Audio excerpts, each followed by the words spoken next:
اگر آپ کینیڈا میں اسٹڈی ویزا پر آئے تھے، اب آپ پوسٹ گریجویٹ ورک پرمٹ پر ہیں اور آپ کو لگ رہا ہے کہ جاب کے ذریعے پرماننٹ ریزیڈنسی حاصل کرنا دن بدن مشکل ہوتا جا رہا ہے، تو البرٹا کا انٹرپرینیور گریجویٹ فورن گریجویٹ اسٹریم ہے وہ ایک ریئلٹی ہے اور وہ سب سے بیسٹ وے ہو سکتا ہے۔ لیکن یہ پروگرام صرف نام سن کر آپ اپلائی نہیں کر سکتے، بلکہ اس کے کافی کلیئر اینڈ اسٹرکٹ قسم کی پالیسی چیکس ہوتے ہیں، اس لیے اس کو تھوڑا سا ڈیپتھ میں سمجھنے کی ضرورت ہے کہ کون ایلیجیبل ہے اس اسٹریم کے لیے۔ اس کے لیے سب سے پہلے آپ کو کینیڈا میں کم از کم 2 سال جو ہے وہ کمپلیٹ ہونا ضروری ہے آپ کے اسٹڈی کے، مطلب جو بھی پروگرام ڈپلوما یا ڈگری آپ کر رہے ہیں وہ کسی ریکگنائزڈ انسٹیٹیوشن سے ہونا چاہیے اور اس کے پاس گریجویٹ ورک پرمٹ بھی ہونا چاہیے اگر آپ اس کے اہل ہونا چاہتے ہیں۔ صرف اسٹڈی کمپلیٹ کرنا کافی نہیں ہے، کیونکہ کینیڈا میں لیگل سٹیٹس مسلسل ہونا بھی بہت ضروری ہے۔ اب آتے ہیں بزنس کی ریکوائرمنٹس کے اوپر کہ آپ کو اس اسٹریم میں یا تو نیا بزنس البرٹا کے اندر سٹارٹ کرنا ہوتا ہے یا کسی ایگزسٹنگ بزنس کو جو ہے وہ آپ بائی بھی کر سکتے ہیں۔ لیکن یہ بزنس صرف ڈاکومنٹس میں نہیں ہونا چاہیے، بلکہ اس بزنس کی ایکٹیو مینجمنٹ آپ نے دکھانی ہوتی ہے، مطلب آپ ڈیلی کے ڈیسیجنز لیتے ہیں، آپریشنز لیتے ہیں اور بزنس کی ڈائریکشن کو کنٹرول کرتے ہیں۔ اگر بزنس صرف نام کا ہے اور آپ کہیں اور کام کر رہے ہوں تو یہ کیس ریفیوز بھی ہو سکتا ہے۔ انویسٹمنٹ کے حوالے سے یہ کافی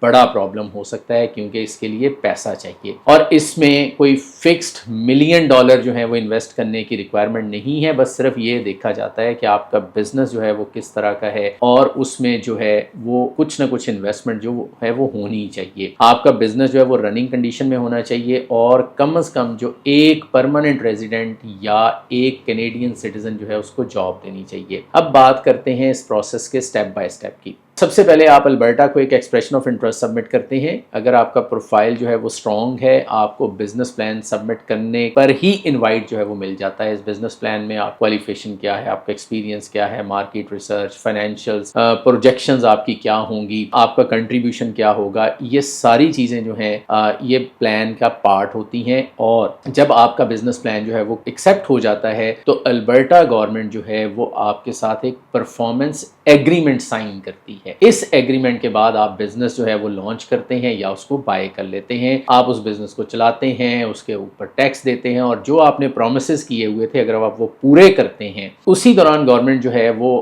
آپ کے بزنس کو دیکھتی ہے اور اگر آپ کا بزنس جو ہے وہ پرفارمنس جو آپ نے ایگریمنٹ سائن کیا تھا اس کی ساری ریکوائرمنٹس میٹ کرتی ہے تو پروونشل گورنمنٹ ہے البرٹا کی، وہ آپ کو نامینیشن دے دیتی ہے اور جب آپ کو نامینیشن مل جاتی ہے تو آپ کو کینیڈا کی پرماننٹ ریزیڈنس مل جاتی ہے۔ مطلب اگر آپ کینیڈا کے اندر موجود ہیں تو this can be one of the key decision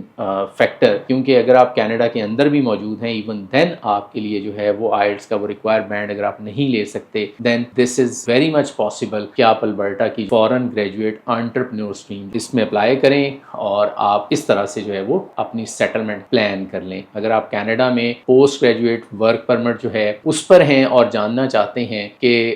جو البرٹا کا فورن گریجویٹ انٹرپرینیور اسٹریم ہے آپ اس میں فٹ ہوتے ہیں یا نہیں، آپ کامنٹ میں ضرور بتائیے گا، تو پھر ہم ایک ڈیپ ڈائیو کریں گے اور زیادہ ڈیٹیل میں آپ کو بتائیں گے کہ کیا پاسبل ہے آپ کے لیے، کامن مسٹیکس کیا ہوتی ہیں، ریفیوزل کی ریزنز کیا ہوتی ہیں۔ Thank you.